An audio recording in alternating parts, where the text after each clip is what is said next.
Next time on Death Battles, the Battle of the Japanese Beasts. It's Godzilla versus Gamera. This is a hotly debated rivalry, and I'm probably going to fail, but I'm going to predict on which one of these monsters will win a death battle. First, let's talk about the way they're going to hurt each other. This is their offense. Godzilla has a pretty good offense. He's able to throw monsters the same size as him. He knows martial arts.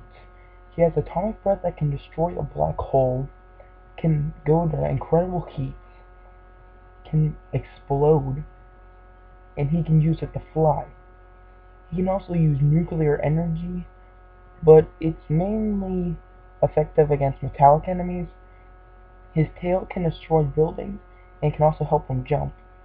And he uses his legendary teeth to bite through him. So Godzilla's prepared for anything. But Gamera's no pushover. He can breathe fire. He can shoot huge plasma balls. He can shoot a huge beam of plasma from his chest. He can fly while shooting fire out of his shell. He can cut enemies with the sharp edges of his shell. He can also fly like a jet, shooting fire from the bottom of his shell. He has sharp edges on his elbow, and again, he has sharp teeth. So Gamera is ready to fight Godzilla. But how are these monsters going to protect themselves from the danger? This is their defense. Godzilla doesn't have much defense, but he has a lot. Being a lizard monster, he has tough skin, he has regeneration, and he took a world-destroying meteor.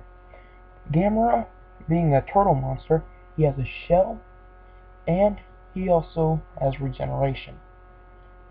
Now, what are these two monsters weak to? What are they vulnerable to? This is their weakness. Gamera doesn't really have many weaknesses. His stomach is incredibly soft, and he's weakened to cold.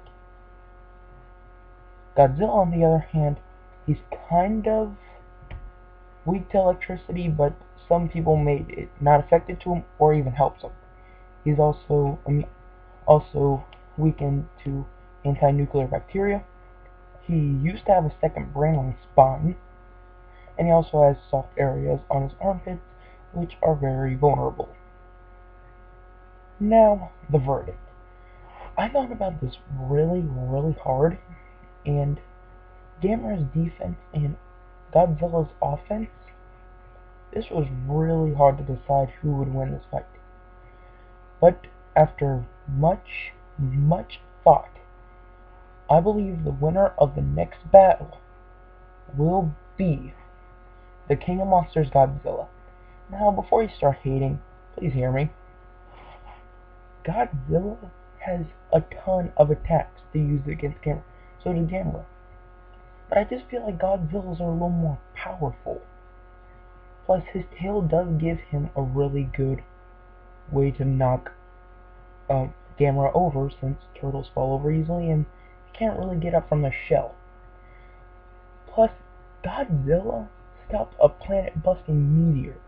Now, I don't know what else could be a better defense than that. Also, even though Godzilla does have some weak areas, Gamera has more exposed. Plus, Godzilla is so big, he can just sit on Gamera. So, next time, my vote goes to King of Monsters, Godzilla.